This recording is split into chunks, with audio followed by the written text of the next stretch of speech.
Nella Sharp was 19 the spring she learned the rule of the Renfro place. You do not walk past the gate of the seed house, not to the fence, not near the fence. You keep your eyes down and you leave that stone and chestnut building alone. It stood 40 feet behind the kitchen. It had been padlocked 12 years, since the summer his wife was buried. And in all 12 of those years, not one living soul had been inside. The whole of Hollis County had made up its mind about Elias Renfro. He was touched in the head, or he was distilling in there, or he was hiding money, and that was why the door stayed shut. On the store porch in Balm, his own nephew Coy said it plain to a dozen men. "Whatever's behind that lock," Coy said, "it'll be ours soon enough. And that old fool can't take it with him." Every girl who worked that house before her had learned in a week to keep her eyes down. Nella lasted 4 months. And then on an ordinary Tuesday, at the fence, she asked him one question no one in 12 years had thought to ask. It was the wrong question. It was the question that finally got her through the gate. If you believe old hands know things young eyes can't see, this story is for you. Before we go on, do this old man a favor. Subscribe to the channel, and in the comments, tell me what city you're watching from tonight. I like to know where you all are. Now, let me tell you about the girl and the locked house. It was the spring of 1937. Hollis County, up on the Cumberland Plateau of Middle Tennessee. Poor, high, stony ground. The kind of country where the topsoil is thin and the people are thinner, and a hard year takes more than it gives. The Renfro farm sat at the end of a rutted lane off the Balm Road. 90 acres. A gray farmhouse with a tin roof gone to rust, and 40 feet behind the kitchen door, that stone and chestnut seed house, locked since 1925. Nella came to cook and clean. That was the arrangement. $3 a month, and a bed in the loft off the kitchen. She had no reason to think it would be different from any other place she might have gone. You should know how she came to be there. 3 winters back, her people lost their farm. 40 acres over in the next county, gone to the bank in the bad year of 34. Her father signed the papers with a pencil because his hand shook too bad for a pen. And then he did not say much of anything for a long while after. They scattered the way poor families scatter. A brother to Detroit. A sister married off young. And Nella, being 19 and unclaimed and good with a stove, was sent out to service. So she was nobody's kin anywhere. That is the thing to hold in your mind about her. She had no place that was hers. No 40 acres, no name on any deed, nothing in the whole world with her mark on it. She belonged to no ground. And a girl who has lost her ground learns to notice. Quick. When other people have theirs. Elias Renfro had his. He was 74 years old. A widower. The last of a long line, though nobody in the county knew what that line had carried, least of all Nella. He was a small, dry man, hard as a locust post, with a white beard trimmed close and eyes that did not miss much. He rose before light every single morning, before the rooster, before the stove was even warm. She would hear the kitchen door go, soft, and then he was gone out into the dark. He kept a garden behind the house, inside a paling fence he had built himself. Split oak palings, close together, taller than most any garden needs. He worked that garden alone. He would not let her weed it, would not let her carry water to it, would not so much as let her stand at the fence and watch. "You keep the house," he told her the first week. "I keep the garden." And that was all he said about it. Every dawn he carried a book out with him.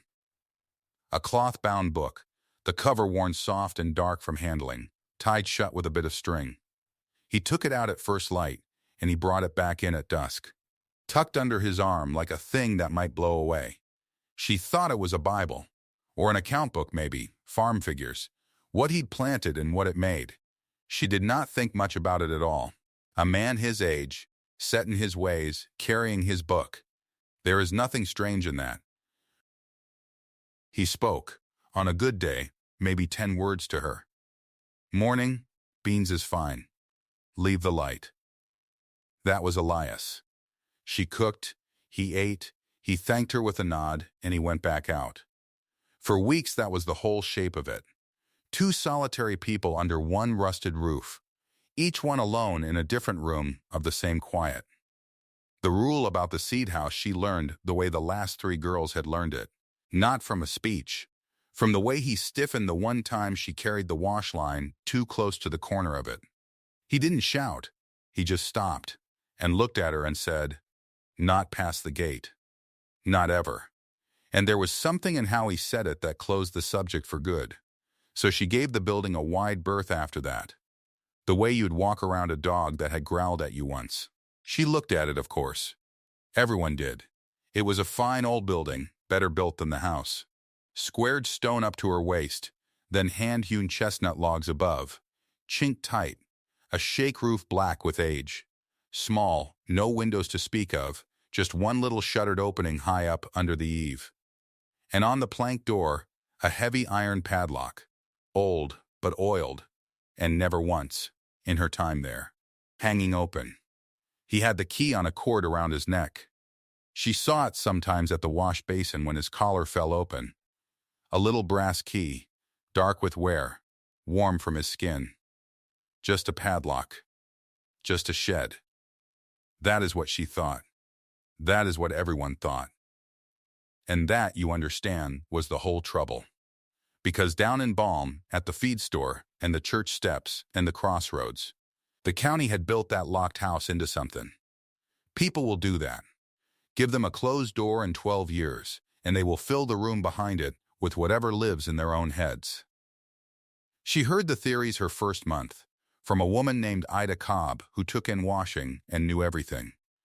There were 3 theories, and Ida gave her all 3 over a wash pot, glad of an audience. The first was that old Elias had simply gone soft in the head. That grief had cracked him when Cordelia died, and he'd sealed up that house the way a crazy man will fix on one strange thing and guard it. He talks to that garden, Ida said. My boy heard him, talking low, out there in the dark, like there's somebody with them. She let that sit. Touched. Plain touched. The second was liquor. That there was a still in there, copper and coil, and the shuttered eave hole was for the smoke to bleed out slow. That the locked door and the early rising and the walking alone were all the habits of a man cooking mash where the law and his neighbors couldn't see.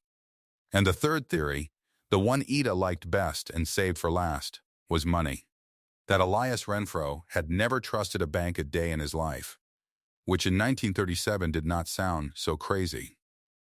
That there was a strongbox in that stone building, or gold in a crock, or the wholesale of some long-ago timber, sitting in the dark. And maybe, Ida said, dropping her voice, though there was no one for a mile, maybe worse than money.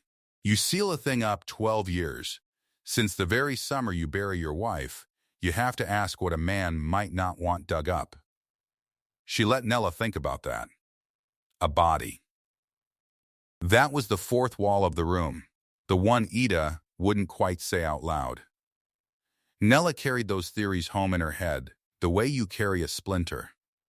Crazy, or liquor, or money, or worse. And under all 3, the same 2 questions the whole county had been chewing on for 12 years. What is in there? And why, of all the years, did he lock it the summer he buried her? She did not know it yet, but both those questions were the wrong ones. Everyone was asking the wrong ones. That was the county's whole mistake, and it was about to cost more than any of them could count. The nephews came in the second month.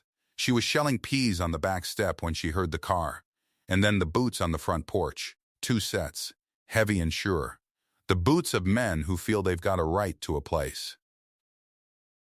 Coy Renfro was the older, broad, red-faced, loud, with a way of looking at a thing and pricing it in the same glance.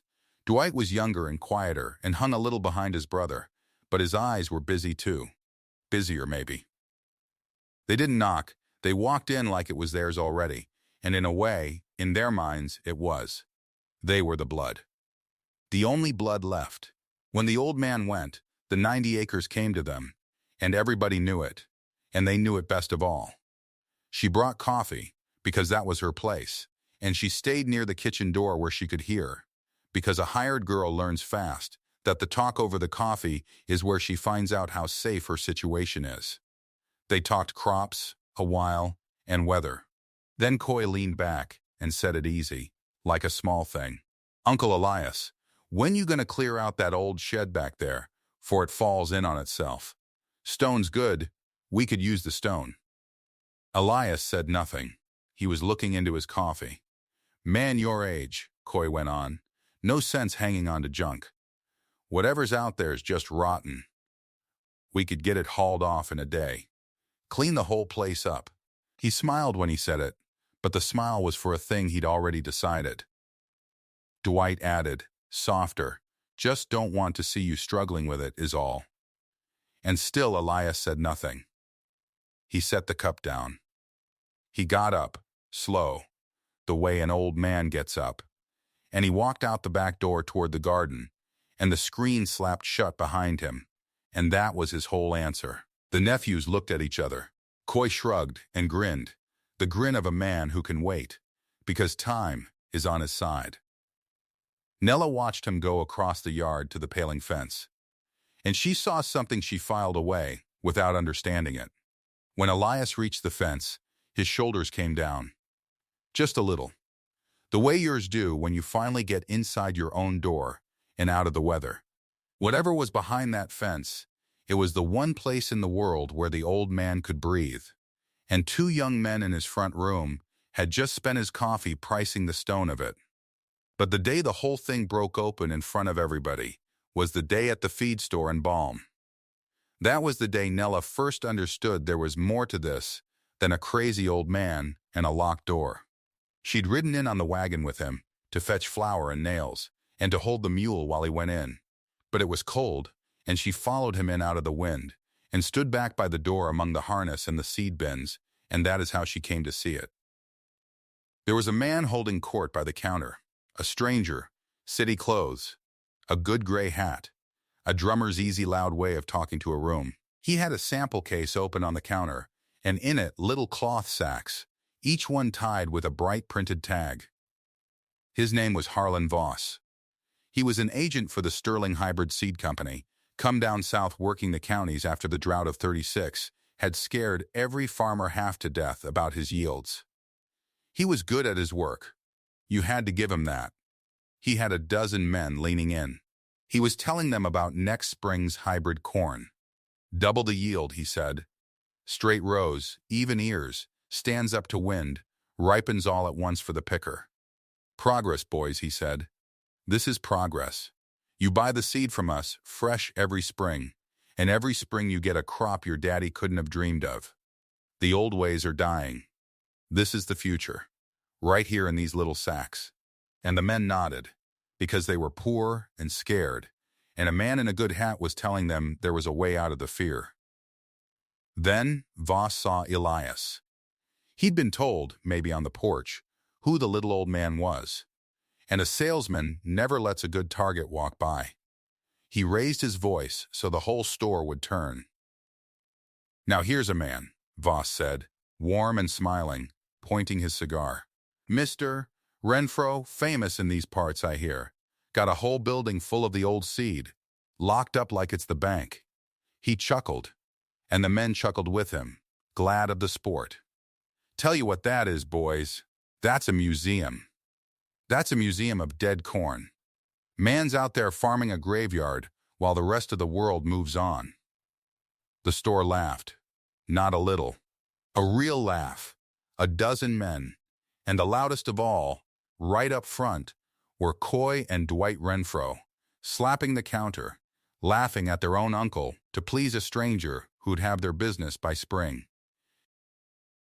Nella felt her face go hot for the old man. She wanted him to say something, anything, to wipe the smile off the city man's face. He did not. Elias Renfro set his flour sack down on the counter, quiet.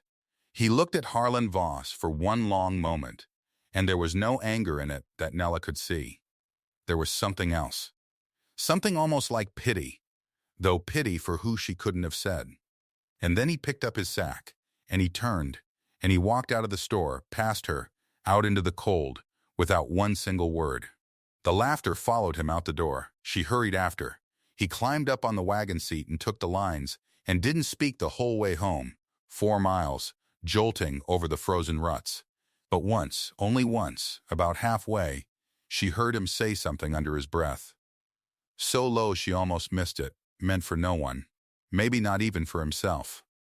"A graveyard," he said. And then, "They don't know the difference between dead and put by." She didn't know what it meant. She turned it over the whole ride and it wouldn't come open. Dead and put by. But she remembered it. You remember a thing like that, even when you can't yet read it. That was the winter she started, without meaning to really watch him. It was a hard winter, and a hard one on him.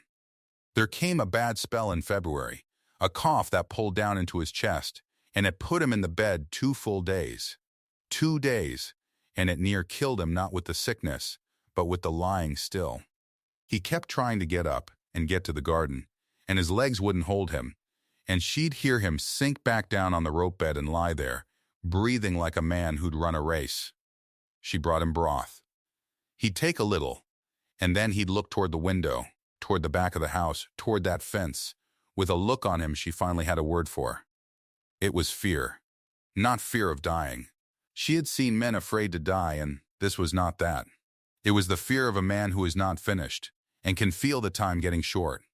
On the second evening, sitting up a little, he said to her, out of nowhere, "You keep a fire in the seed house this cold, girl?"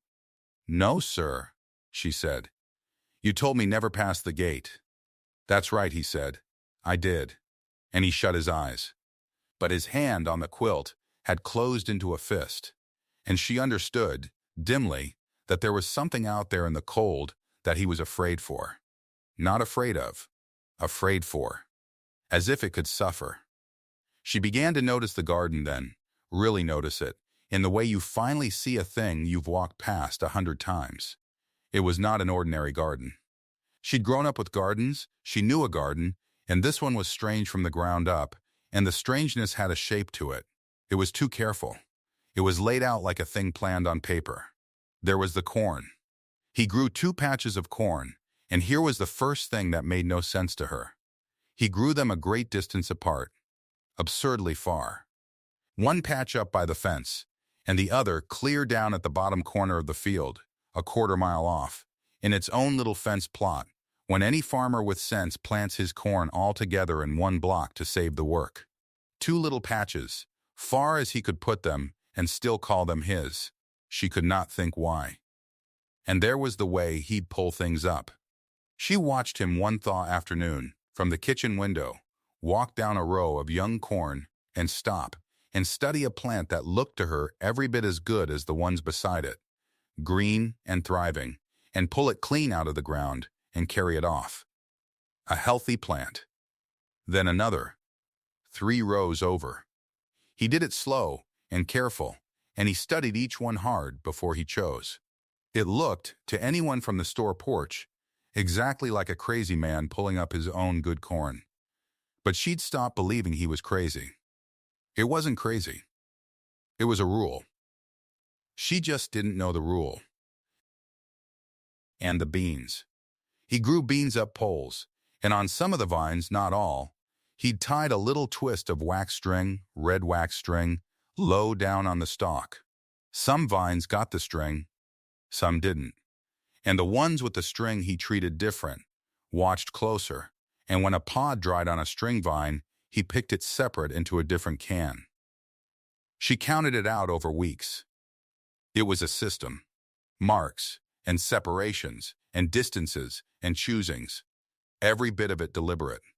A senile man does not keep a system going for a whole season without one thread dropping. This never dropped. Whatever it was, his mind was clear as glass inside that fence. Clearer than at any other time. It was only the world outside the fence he had no more words for. She did not have a single word for what she was seeing. She didn't know the names of any of it. But she knew this much, all the way down. The county was wrong. Ida was wrong. The nephews were wrong. And the man in the gray hat with his double yield and his museum of dead corn, he was the most wrong of all. There was no crazy man on this farm. There was no still, no strongbox, no body.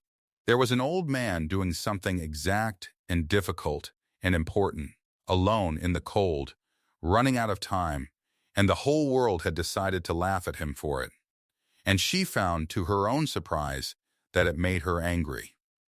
Not for herself, for him. A girl who had lost her own ground, watching a man be laughed at for the one piece of ground he'd give his life to keep. It struck close to something in her she didn't examine too hard. The thing with the book happened at the turn toward spring.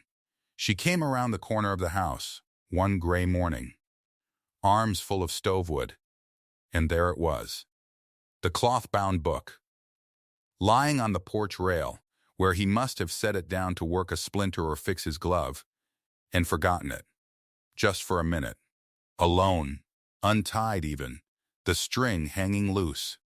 And he was clear down at the far corn plot, a quarter-mile off, a small bent shape in the mist.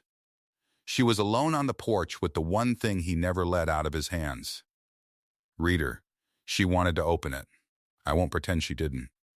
Every soul in Hollis County would have opened it. 12 years of gossip, 3 theories, a locked house, and here was the book he carried like his own heart, lying open to her hand, and him too far off to ever know. One look. Just to see what a crazy man writes. Just to settle it. She stood there with the stovewood biting into her arms, and she looked at that book a long moment. And she didn't open it. She couldn't have told you exactly why. Part of it was plain decency, the way she'd been raised. But part of it was that anger from the store, that the whole world had already pawed at this old man, pried at him, priced him, laughed at him, and she would not be one more set of hands doing it behind his back. It was his. Whatever it was his, and a person ought to have one thing in this world that's his and stays his. She knew that better than most, having nothing. So she set the stovewood down, and she picked the book up, careful, without letting it fall open, and she carried it down the yard, and she held it out to him over the paling fence, closed, the loose string dangling. You left this on the rail, she said. I didn't look in it. He came up out of his bent work and turned, and he looked at the book in her hands, closed, and then he looked at her face. A long look, longer than any he'd given her in 4 months. She held still under it. She had the feeling of being weighed, careful, on scales that had not been used in a long time.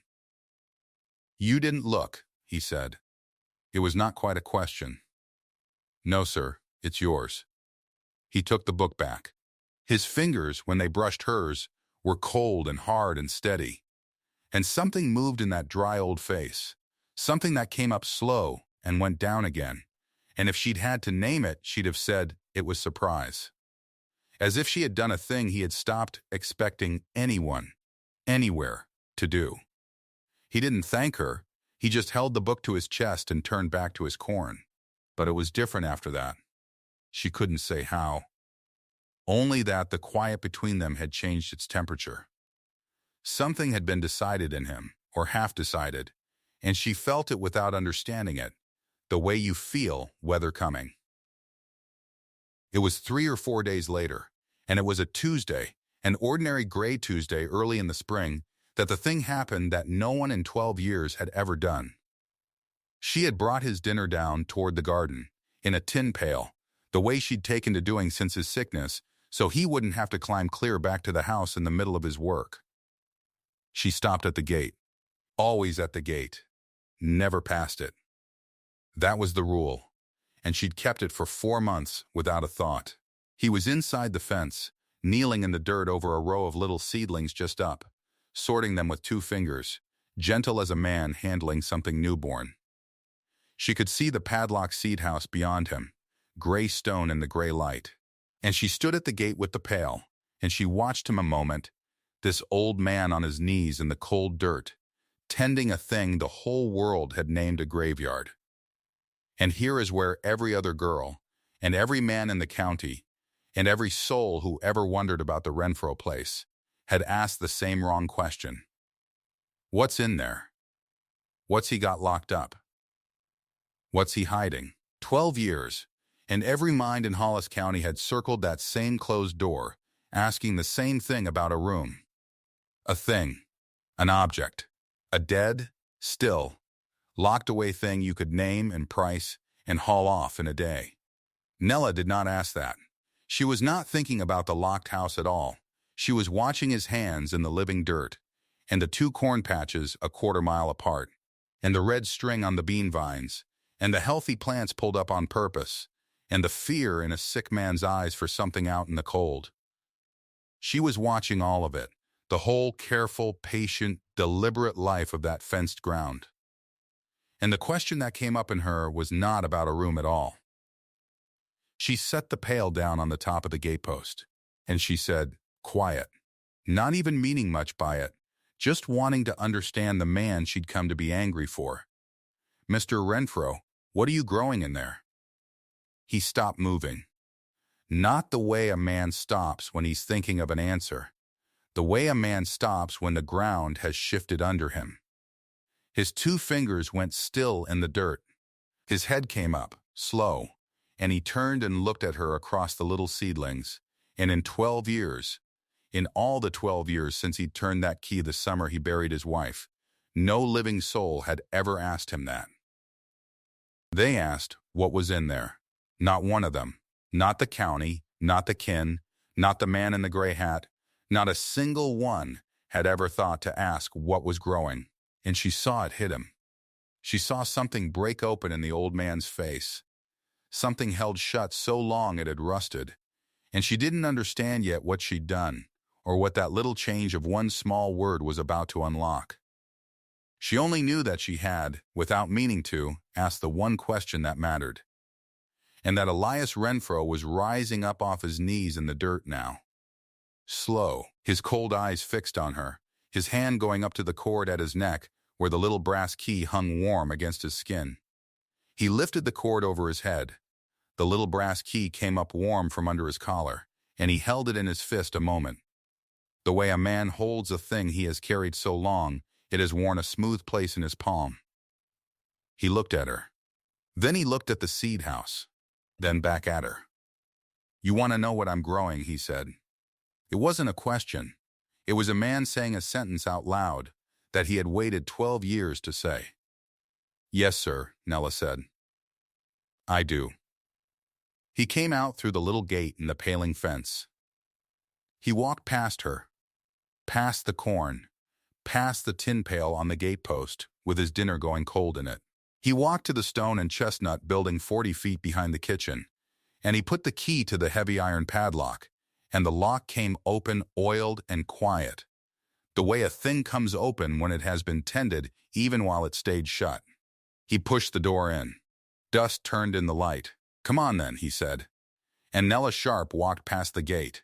Inside it was cool and dry and dim, and it smelled like paper and dust and something green underneath. Something alive. Her eyes took a moment. Then she saw. Shelves, floor to roof, both walls, shelves, and on the shelves, hundreds of little cloth sacks, tied at the neck with string, each one marked in ink. Gourds hung from the rafters on cords. Ears of corn hung on strings in long rows. Red ones, white ones, ones the color of old teeth, ones so dark they were near black. Beans in glass jars. Squash seed dried on paper. A whole wall of it. A whole cool, dim room of it. Not money. Not a still. Not a body. Seed lord, Nella said, soft Mr. Renfro. What is all this? That, he said, is 100 years of women not letting go. He walked her along the shelf. He touched a sack. Didn't take it down. Just touched it. Like you'd touch a shoulder. Greasy beans, he said. Came out of the mountains in Cordelia's grandmother's apron. That white corn yonder ripens 40 days before the field corn. 40 in a dry year, that's the difference between eating and not. He moved down. Cushaw, tobacco her people carried out of Virginia. An apple. Well, I'll show you the apple. Nella stood in the middle of it and turned all the way around. And the county thinks, she started. The county thinks, he said, I got money in here. Or liquor. Or Cordelia's bones. He gave a short sound that wasn't quite a laugh. They've been guessing 12 years. Not one of them ever guessed right, because not one of them ever asked the right thing. They all want to know what's in here. He looked at her. You asked what's growing. He went to the door and pointed out across the fence, out to where the two corn patches stood a quarter-mile apart. One down by the creek, one up near the tree line. You seen me plant them far off, he said. You wondered was I simple. Here's why. That corn out there don't stay itself unless you make it. Corn takes its pollen on the wind. Let two kinds stand close, they'll breed across in one summer, and then you ain't got two kinds no more. You got mud. Both of 'em ruined. Both of 'em gone. He held up two fingers, wide apart. Quarter mile. That's the distance keeps 'em honest. You put 'em 40 feet apart, you may as well not have bothered your grandmother to carry the seed. Nella looked out at the two patches, so far from each other she thought it was foolishness, and she felt the whole thing tilt and come clear at once. It ain't senility, she said, almost to herself. No, Elias said, it ain't. He came back in and took down a book from the top shelf. She knew it. It was the cloth-bound book with the string tie. The one he carried from first light to dusk. The one he'd left on the porch rail that morning and she'd handed back closed. The one she never opened. He set it on the work table and untied the string. This here, he said, is the ledger. She leaned in. Inside were rows and rows of hand, names of seed and dates and little notes, what crossed, what failed, what stood in a drought and what laid down. The ink went from black to brown to near gone with age. 3 hands, Elias said. He put a finger on the oldest, palest writing. Cordelia's grandmother started it, 18 and 74. He moved his finger down. Her mother's after that. Down again, to the last full hand, an even careful woman's script that stopped partway down a page. And that's Cordelia's. She wrote in it every fall of her life. Last entries the summer of 19 and 25. Nella looked at the place where the writing stopped. Below it, the page was empty. Below that, the pages were all empty, waiting. That's the summer you locked the door, she said. That's the summer I buried her, Elias said. He was quiet a moment. You want to know why I locked it, he said. It wasn't a question either. It wasn't grief. Or it wasn't only. A man came here that summer, while she was dying in the front room. Company man. Sterling hybrid seed. Come up the road in a clean car with a case of sample sacks, and told me the future. Elias's jaw worked. He said the old seed was done. Said buy his hybrid, plant it fresh every spring, double my corn. Said my collection here was a curiosity. A nice old thing, offered to take it off my hands. Would you tell him? I told him he didn't understand what he was looking at. Elias closed the ledger, slow, because here's what a man like that can't get through his head. You can't store this. It ain't gold, that you dig a hole and it's there in 100 years. A seed's alive. It's alive and it's on a clock. You quit growing one of these out, growing it right, keeping it pure. 3 years, 3 seasons, and it's gone off the earth. Not lost. Not misplaced. Gone. Like it never was. Nella looked at the wall of sacks. All those little tied necks. All those names. And for the first time she understood she was looking at something that could die. So I locked it, Elias said. Not to keep it from being stole. To keep it from being killed. Because anybody comes in here and does it wrong, plants the 2 corns close, saves off the wrong ear, lets the Cushaw cross, they don't rob me. They just end it. One careless summer ends what 4 generations of women kept alive by hand.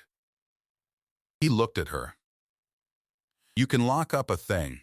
You can't lock up a thing that's growing. You can only hand it to somebody before you go. And if you hand it to the wrong somebody, it dies the day you let go of it. The cold room was very quiet. I've been 74 years old, Elias said, and I couldn't find the one somebody. 12 years.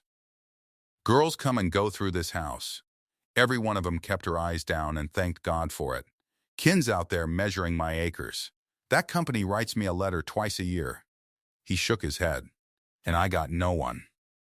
I've been sitting on 100 years, watching it get closer to dying with me, and I could not find one living soul who asked the right question. He looked at her a long time. Till a Tuesday, he said, at my own gate. That was the fall he began to teach her. He didn't say he was teaching. He just started letting her do things and then correcting how she did them, which comes to the same. She learned the corn first, because the corn was hardest and least forgiving. She learned to walk the rows before the tassels opened and look for the plants that stood wrong, too short, too weak, laid over, off in the leaf. And she learned to pull them. But they look fine, she said, the first time, standing over a stalk that was green as any. They look fine, Elias said, but they ain't the ones I'm keeping. You leave that plant standing, it sheds its pollen with all the rest, and now the weak's bred into the strong. You want next year's corn, you gotta be hard now. Pull it before it flowers. Pull it before it can pass on what you don't want. He watched her hands. It's called roguing. Sounds cruel. It's just choosing. Every seed keeper that ever lived was choosing what lives and what don't, every single summer, whether they knew the word or not. So she pulled the healthy-looking plants, the way she'd watched him do it all summer, and thought it was madness. Now her hands did it, and her mind knew why. Choosing, he taught her the ear selection when the corn came in. She reached for the biggest ear, a monster of a thing on a stalk at the edge of the patch, and he stopped her hand. No, he said, not that one. It's the finest ear out here. It's the finest ear because it stood on the edge with all the room and the light and the water it wanted. Take your seed off that. You're breeding a corn that only does good when it's spoiled. He walked her into the middle of the patch, into the thick of it, and put her hand on a plant standing straight and strong in the crowd. This one. Middle of the row, hard as any, and it made a good ear anyhow, fighting for everything. That's the one carries. And when you shell it, he twisted an ear in his hands, you take from the middle. Not the little kernels at the tip. Not the big flat ones at the butt. The middle. The truest kernels. That's 4 generations of women shelling middle kernels off middle row plants. That's why this corn is what it is. She saved the middle kernels. She wrote the date in the ledger, in her own hand, the 4th hand, and Elias watched her do it and said nothing. But he did not stop her. He taught her the beans, why the greasy beans and the cornfield beans had to be kept apart, why she'd seen him tie the red waxed string low on some vines and not others. The string ones are pure, he said. I know their mother and their mother's mother. Those I save. The rest we eat. You tie the string so you don't mix them up in the fall when you're tired and it's cold, and every bean looks like every other bean. He held up a pod. The cushaw's the worst. That thing'll breed with any squash inside a good ways. You got to grow it off by itself, or hand-pollinate it and tie the flower shut. Cordelia used to do it with a bit of yarn, a small pause. I still got the yarn. Every lesson had a place she got it wrong, and a place he set her right, and Nella came to understand, without either of them ever saying the word, that she was being made into something. The 4th hand. The one after Cordelia, the one who'd carry it when he was gone. One cold afternoon he brought out a bundle wrapped in damp cloth. Inside were sticks. Just sticks, she thought, pale twigs cut clean. Apple, he said. I told you I'd show you the apple. He turned a twig in his fingers. There was a tree stood by the old spring house when Cordelia was a girl. Sweet as anything you ever put in your mouth, and it kept clear to spring in the cellar. That tree's dead. Died years back. Blew over in a storm and rotted where it laid. He held up the twigs. these come off it. Graphs I kept going on other roots. This is all that's left of that apple in the whole world. Right here in my hand. You don't graft these forward, you let them dry up, then that apple's gone too. Same as the corn. A thing that's alive is only ever one careless year from gone. He showed her how to cut the scion, how to fit it to the stalk, how to bind it and seal it. Her hands were cold and clumsy, and she ruined two before she got one to take. But she got one to take. And when the bud swelled green weeks later, she stood and looked at it a long time and thought, that's a tree nobody living has ever seen, growing again off a dead thing, because an old man wouldn't let go. The near thing came in the late summer. A volunteer corn had come up on its own, sprung from a drop kernel, and it stood green and careless right at the edge of the creek patch. Too close, far too close, to the 40-day white dent. Nella came down with the tin pail at noon and saw it, saw the tassel already loosening in the heat, saw it about to shed its pollen straight across into the corn that ripened 40 days early, the corn that meant eating in a dry year, the corn that 4 generations had shelled middle kernels off of. Elias wasn't there.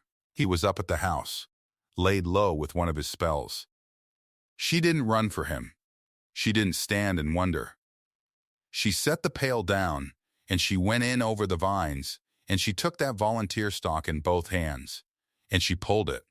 A fine, healthy plant, green as anything, and she pulled it clean out of the ground before it could ruin what could never be got back.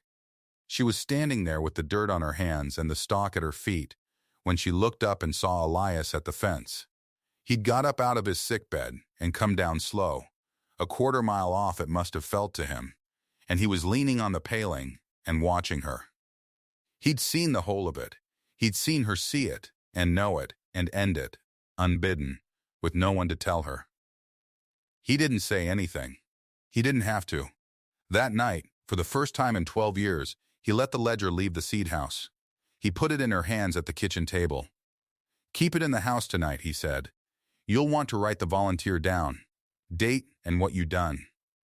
He turned at the door. A keeper keeps the book. The letter came in the fall.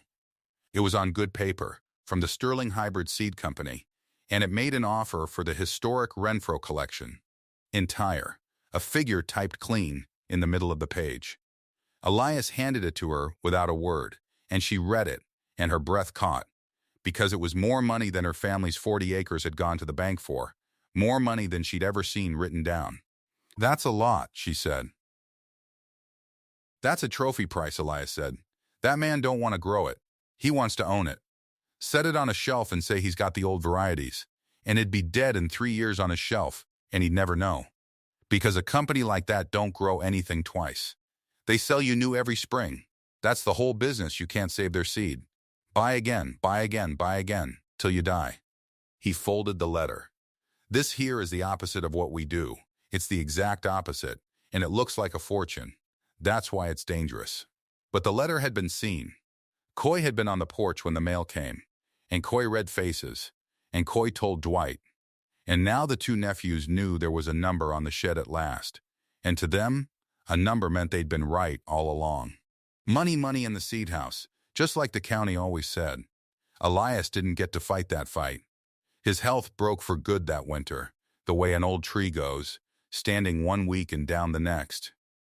He took to his bed, and his hands shook too bad to hold the ledger, and one gray morning in February, he was gone. 74 years old, and the last of his line who knew. They buried him next to Cordelia, and it happened just the way he'd feared it, just the way he'd spent 12 years trying to stop. The nephews came the same day, boots on the porch, pricing the 90 acres with their eyes. The seed company letter sat on the kitchen table where he'd left it, and Coy picked it up and read the figure out loud to Dwight and grinned. And Nella Sharp stood in the corner of the front room, a hired girl, 19 years old, no blood, no claim, no right to anything, and around her neck, under her collar, warm against her skin, hung a brass key on a cord that a dying man had lifted over his own head and put over hers. She had no right to hold it. Everybody in the room knew it. And it looked, that day, as certain as anything on this earth that the collection would be sold for a trophy, or scattered for nothing, and that, biologically, was its death. They read the will in the front room a week later. The county probate clerk came out from Balm with his glasses and his satchel, and he sat up at the kitchen table, and they all gathered in. Coy and Dwight in their good coats, sure of the day, and Harlan Voss himself, come up from town in his clean car, come for his trophy, sitting easy like a man at an auction he means to win. And Nella, back against the wall, hands folded, the key hid under her dress. The clerk read the legal part first, the whereases and the wherefores. Then he came to the property. The 90 acres, the farmhouse, the barn, the stock, and all outbuildings and land, he read, to my nephews Coy Renfro and Dwight Renfro, share and share alike. Coy let out a breath and clapped his brother on the shoulder. Dwight was already looking toward the shed through the window. There's more, the clerk said. He turned the page, and Nella saw him frown, and then read careful, because this next part was written in a different hand. An old, careful woman's hand copied into the will, Cordelia's ledger hand that Elias must have set down word for word. The seed house, the clerk read, and everything within it, all seed, all stock, all grafts, all gourds and jars and sacks, and the ledger, and the key the redo. I leave to Nella Sharp. He paused. The room had gone still. He read the last of it slow, because she is the only one who asked what was growing, and the only one who can keep it alive. For a moment, nobody breathed. Then Coy laughed. It came out of him hard and ugly. The shed, he said. He left the girl the shed. He looked at Voss and back at the clerk. Well, that's fine. That's just fine. The company here's got a price on the shed anyhow. He nodded at Voss. She'll sell it and be gone by spring. And we'll all. I won't sell it, Nella said. It was the first thing she'd said. Her voice was quiet, but it went all through the room. Voss smiled at her, kind, the way you smile at a child. He said the figure again, out loud, the whole big number, and he let it hang there in the air. That's a great deal of money, he said, for a young woman with nothing. You take my offer, honey, and you'll never scrub another floor. That old collection'll be cared for. It's a fair price for a fine old curiosity.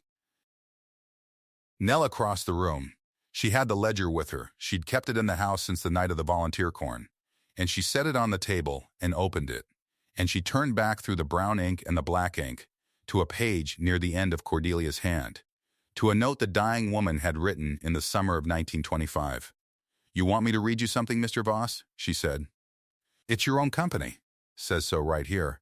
She read it out.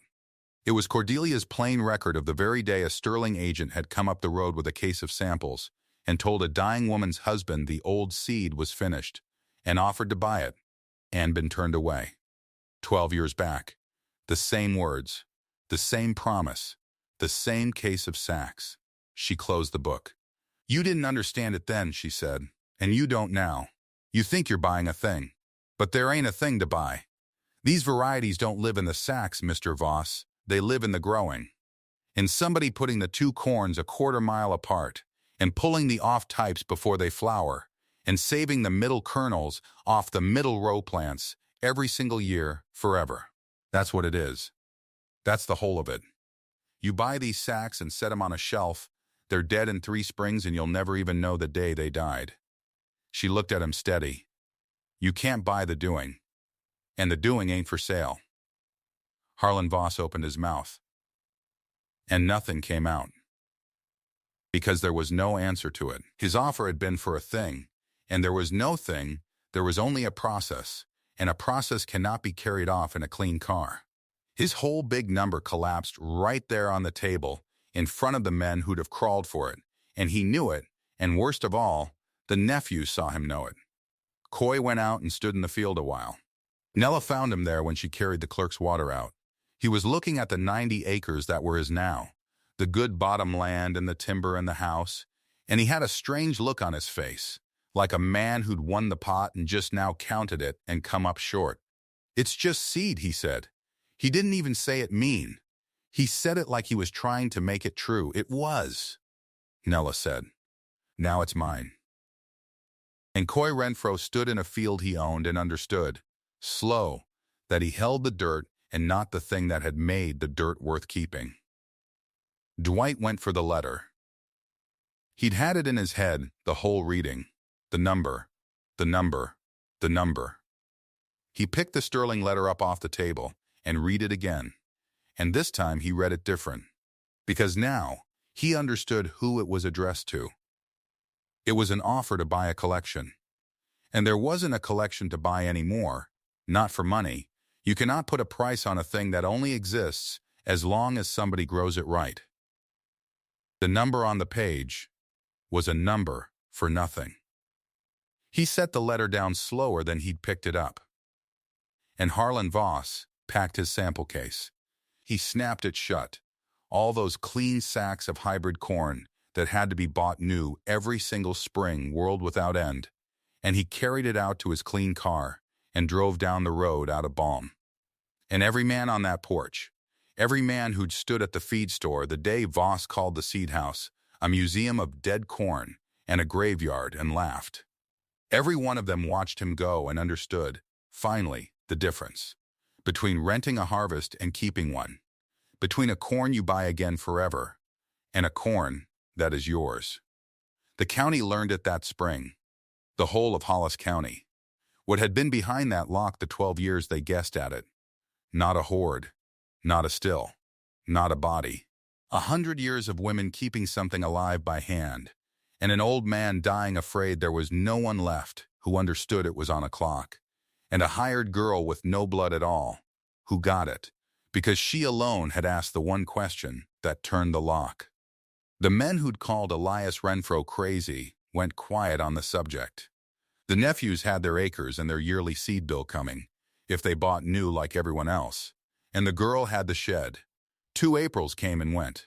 Come out to the Renfro place now. Nella keeps the name on the seed house, though the house belongs to Coy, and here is what you'll see inside the paling fence in the good morning light. A young woman, not so young now, working 2 patches of corn a 1/4 mile apart, one down by the creek and one up by the tree line. Red wax string tied low on the greasy beans, and none on the ones for the pot. The off-types pulled and laid in the row before noon, before ever they can flower. And down along the creek, the white dent standing gold and dry and finished, ready to shell. While every other field in the county is still green and weeks off, the 40-day corn, the drought corn, the eating corn, doing just exactly what 4 generations of women bred it to do. Up near the spring house, an apple tree that no one living has tasted, in bloom off a dead thing. And on the shelf in the cool dim room, the ledger lies open. 3 hands run down its pages, brown and black and older still, back to 1874. And under Cordelia's careful writing that stopped in the summer of 1925, the pages fill again, dates and varieties and what crossed and what stood in the dry, all in a 4th hand now. Hers, they all asked what was in it. Every one of them, 12 years, the county and the kin and the company man. What's in there? What's he hiding? What's it worth? She asked what was growing in it. That was the key. That was the whole of it. Not what you can lock up. A thing you lock up just sits there dead and safe. But a thing that's growing, you can't lock that up at all. You can only tend it, and choose it, and hand it on before you're gone. So every morning, she unlocks the gate. Not to keep the world out. Elias had it backwards those 12 years, or grief made him keep it shut too long. She opens it, because a thing that's alive has to be handed forward, out loud, to somebody who will ask the right question in their turn. And she is not gone yet. And someday there'll be a 5th hand in the book, and she means to find it while there's time. If you've got somebody, sometime, handed you something small and alive and told you to keep it going, a plant, a start, a way of doing a thing, tell me what it was and who gave it to you. Comment the seed somebody once handed you.